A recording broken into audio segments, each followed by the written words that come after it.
Bonjour, la paracha qu'on lira ce Shabbat, Be'ezrat Hashem, parachat Vayishlach. Dans notre paracha, Perek Lamed Bet, Pasuk Yud Aleph, c'est marqué que Yaakov Avinu dit Ki bemakli avarti et Yarden azeh. Avec mon bâton, j'ai traversé ce Jourdain.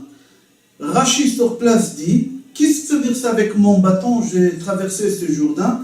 Rashi dit Natan maklo bayarden venivka.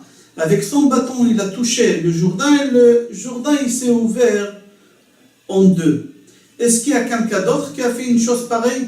Mis à part Moshe Rabbeinu, mis à part Yehoshua Benoun pour faire rentrer Béné Israël en Eretz Israël. La Gemara nous dit que oui, Gemara Choulin, page Zayn Amud Aleph. Là-bas, la Gemara elle nous raconte une histoire avec Rabbi Pinchas ben Yair. Rabbi Pinchas ben Yair, il est parti faire une mitzvah des Pidyon Shvuim. C'est une très grande mitzvah. Si Chas Beshalom, il y a quelqu'un qui se trouve en prison, d'aller le libérer. S'il faut donner une caution, quelque chose comme ça pour libérer, c'est une très grande mitzvah. Et lui, Rabbi Pinchas ben Yair, il partait faire cette grande mitzvah des Pidyon Shvuim. Et au moment qu'il est arrivé devant un fleuve qui s'appelait Ginai, il a demandé au fleuve de s'ouvrir parce qu'il était rempli d'eau et c'était très dangereux de le traverser. Et Rabbi Pinchas ben Yair, il a demandé au fleuve de s'ouvrir en deux. Il lui a dit comme ça, Ginai chalokli memecha ve'evor becha. Ginai, je te ordonne de t'ouvrir en deux pour que je puisse traverser. Le fleuve, il n'a pas voulu. Il a dit à Rabbi Pinchas ben Yair, toi tu vas faire une mitzvah, c'est pas sûr que tu la feras, à la fin on va savoir si tu arriveras ou tu arriveras pas. Moi je suis en train de faire une mitzvah que Hachem m'a ordonné d'exister, d'être là. Et moi je suis là déjà, je suis en train de faire l'ordre. Alors moi je bouge pas, moi je suis en train de faire une mitzvah. Toi c'est pas sûr que tu vas arriver au but de ta mitzvah. Tu penses y aller, mais va savoir à la fin où tu vas arriver. Il a dit comme ça, Ani Oser Etzon Hashem, moi je fais la volonté de Hashem. Tout de suite le fleuve a dit, Ata Safek Imatzliach. Toi c'est pas sûr que tu arriveras à faire. Rabbi Pinchas ben Yair, il lui a dit, si tu t'ouvres pas en deux, alors je vais te dire que plus jamais il va y avoir de l'eau ici. Tu vas sécher. Comme ça il lui a dit. Là-bas la Gemara elle raconte, tout de suite le fleuve il s'est ouvert en deux. Rabbi Pinchas ben Yair il a traversé. Et le fleuve il s'est fermé. Au moment que le fleuve il s'est fermé, Rabbi Pinchas ben Yair il voit qu'il y a un juif qui aurait voulu traverser lui aussi et qu'il avait du blé pour faire la farine de Pessah. Et on sait que le blé de la farine de Pessah, s'il y a de l'eau qui a touché, c'est pas cachère pour faire la farine. Et lui il a voulu traverser aussi sans se mouiller, comme il a fait Rabbi Pinchas ben Yair. Rabbi Pinchas ben Yair il a ordonné au fleuve de s'ouvrir à nouveau pour que ces juifs ils puissent traverser le fleuve, parce qu'il va faire une mitzvah, il va fabriquer des matzot pour Pessah. Le fleuve il s'est ouvert une deuxième fois, il s'est refermé. Au moment qu'il s'est refermé, Rabbi Pinchas ben Yair il s'est rendu compte que ces juifs-là, il avait un employé arabe. Il a dit au fleuve, je t'ordonne de t'ouvrir une troisième fois pour que l'arabe il puisse passer. Pourquoi? Pour qu'ils ne disent pas que les juifs ils nous utilisent quand ils ont besoin de nous, mais quand ils n'ont pas besoin de nous, ils nous laissent tomber comme ça de l'autre côté. Il lui a dit, pour faire Kiddush Hashem, je t'ordonne de t'ouvrir à nouveau. Et le fleuve, il s'est ouvert pour la troisième fois. Comme ça, là-bas, la Gemara, elle raconte. On dit que Yaakov, il se sauve de Be'er Sheva pour arriver à Haran, chez son oncle, le frère de sa maman. Et il arrive devant le Jourdain et il veut traverser. Et il ne sait pas nager. Alors, qu'est-ce qu'il fait Yaakov? Il demande au Jourdain de s'ouvrir, mais le Jourdain ne veut pas s'ouvrir non plus, comme avec Rabbi Pinchas ben Yair. Pourquoi? Chez Yaakov Avinu, il fallait que Yaakov fasse un geste pour que le Jourdain s'ouvre. Il fallait qu'il prenne son bâton pour qu'il s'ouvre. Pourquoi chez Pinchas ben Yair, qui avec la parole, il lui a donné l'ordre et le Jourdain il s'est ouvert, pas une fois, 3 fois il s'est ouvert. Pourquoi Yaakov il doit faire un geste et Rabbi Pinchas ben Yair il n'a pas fait un geste? On dit que la différence c'était que le libre arbitre chez le Jourdain il n'existait pas. fleuve Guinaï non plus, ce n'existait pas le libre arbitre. Personne n'a le libre arbitre au monde, à part l'homme. Akadosh Baruch Hu, il a créé l'homme à son image, et puisqu'Akadosh Baruch Hu, il a créé l'homme à son image, Dieu, il n'a pas de forme, il n'a pas de corps, il n'a pas d'image. C'est quoi que Dieu, il a créé l'homme à son image? Comme Akadosh Baruch Hu, il a le libre arbitre, il a donné aussi le libre arbitre chez l'homme. C'est ça, Dieu, il a créé l'homme à son image. On voit que Yaakov, il fallait qu'il fasse un geste, et Pinchas ben Yair sans faire le geste. Il faut savoir que la différence qu'il y a entre Yaakov Avinu et Rabbi Pinchas ben Yair, que Rabbi Pinchas ben Yair, il avait la force de la Torah déjà en lui. Yaakov Avinu aussi, il a étudié la Torah. Yaakov Avinu aussi, il avait la force de la Torah. Mais la différence entre Yaakov et Pinchas, Pinchas metzuveh ve'oseh, Yaakov eno metzuveh ve'oseh. Gadol metzuveh ve'oseh, yoter mimi she'eno metzuveh ve'oseh. Rabbi Pinchas ben Yair, il a l'obligation d'étudier la Torah. Il étudie la Torah parce qu'il a l'obligation. Et lui, il aura un grand salaire, parce que c'est lui qui il a l'ordre de faire quelque chose et il le fait.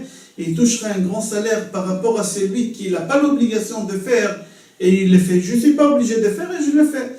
D'accord, tu auras une fleur, tu auras un petit cadeau, mais pas le même salaire que celui qui a eu l'obligation.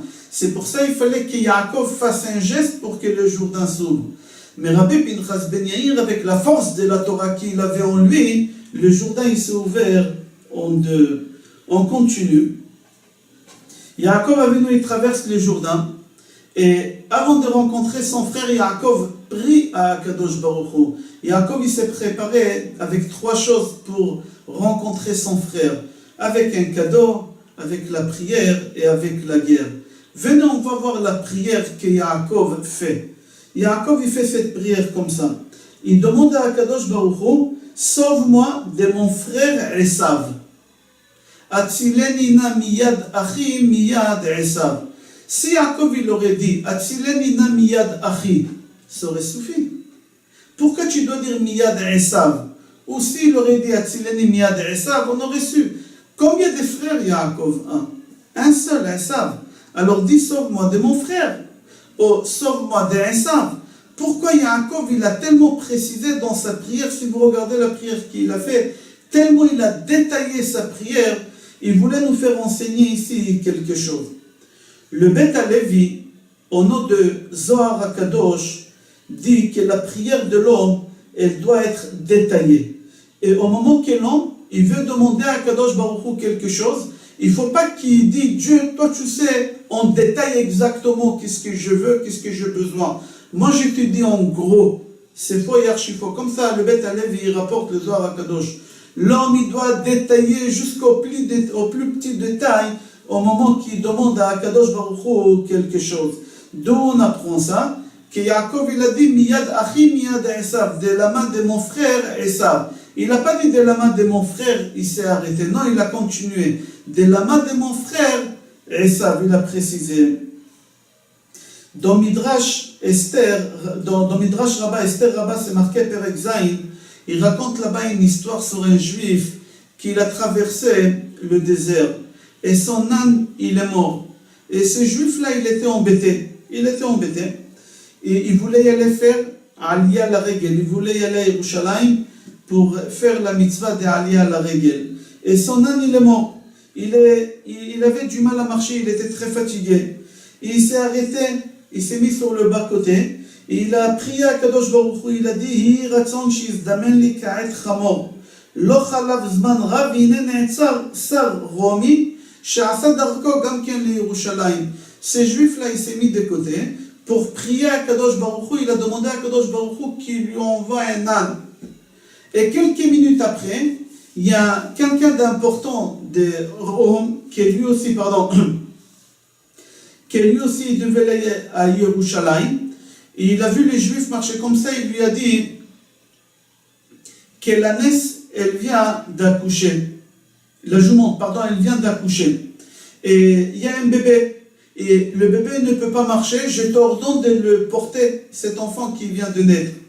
Sinon, je te tue. Et les Juifs, il n'avait pas le choix, il avait peur. Il était obligé de prendre ce bébé qui vient de naître.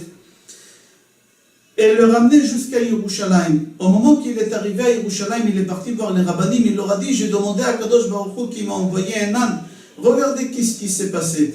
Ils lui ont dit, mais ta prière elle a été exaucée, tu as demandé un âne, on t'a envoyé, d'accord, il est petit, mais on t'a envoyé un. Maintenant qu'il était sur toi et c'est pas toi que tu étais sur lui, ça c'est ton problème. Tu n'as pas détaillé ta prière, il fallait dire à Kadosh Baruch Hu, je veux un âne, parce que je suis fatigué. Et j'aimerais m'asseoir sur quelque chose qui va me ramener jusqu'à Yerushalayim. Et tu n'as pas dit ça. Quelqu'un il demande à Kadosh Baruch Hu, Hachem, je veux 50 000 shekels par mois. Il ne détaille pas. S'il a de la chance, Kadosh Baruch Hu il va faire en sorte qu'il va tomber sur le gros lot et ça va lui faire la somme qu'il veut.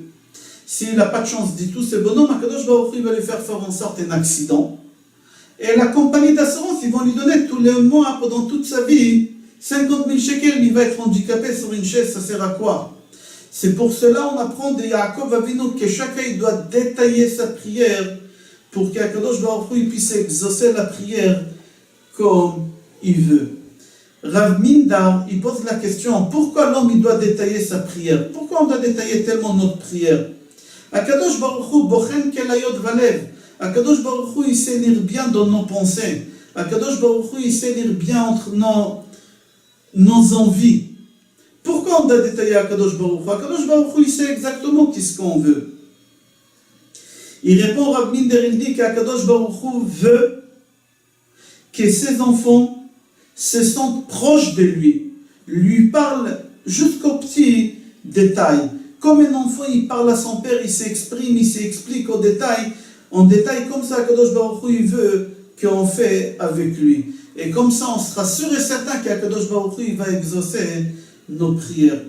La Gemara Ta'anit, page Dalet Amoud Aleph dit, il y en a 3 personnes qui ont prié et ils ont demandé des choses qu'il ne fallait pas demander. C'est-à-dire quoi ils ont demandé des choses qu'il ne fallait pas demander? Ils ont demandé des choses dans une façon qu'ils ont mal fait. Ils n'ont pas détaillé la chose comme il faut. Et Akadosh Baruch Hu, 2 parmi les 3, il aura exaucé leur prière bien comme il faut, même s'ils n'ont pas détaillé. Et il y a un qui, Akadosh Baruch Hu, il n'a pas exaucé sa prière parce qu'il n'a pas demandé comme il faut. Les 2 personnes, c'est Eliezer Eved Avraham. Le deuxième personne, c'est Shaoul. Shaoul ben Lakish, Shaoul, le roi. Eliezer Eved Avraham, au moment qu'il arrive à Haran, il demande à Akadosh Baruch Hu, Ve'aya ne'ara asher omar elea tina et kadech, etc.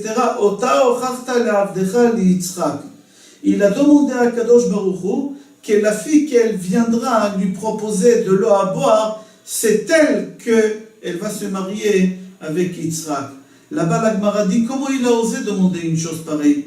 S'il y a une fille aveugle qui serait venue lui proposer une chose pareille, si ça aurait été une fille divorcée avec des enfants, si ça aurait été une handicapée, ou je ne sais pas quoi, comment tu as pu demander une chose pareille? Pourquoi tu as demandé en gros celle qu'elle va venir? Mais il fallait détailler celle qu'elle va venir. Je prie d'abord qu'elle soit belle, qu'elle soit intelligente, qu'elle aura beaucoup d'Irat Shamayim, etc., etc. Non, directement celle qu'elle va venir et qu'elle va me proposer de l'eau, c'est elle. C'est elle qu'elle va se marier avec Yitzhak. C'est une erreur. Mais Akadosh Baruch Hu, il a exaucé sa prière qu'il lui a envoyé Rivka, Tzadeket. C'était la plus grande Tzadeket de l'endroit de la région là-bas. Shaoul ben Lakish, c'est marqué dans Shmuel Aleph là-bas, Yud Zayin.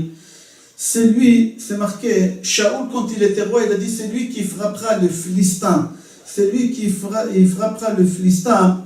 Je lui rendrai riche et je lui donnerai comme femme ma fille. C'est une erreur. Peut-être il y a un bâtard qui serait venu et il aurait fait ça. Peut-être ça aurait été une esclave. Alors tu aurais été obligé de faire marier ta fille à un bâtard ou à un esclave. Comment tu as pu faire une chose pareille?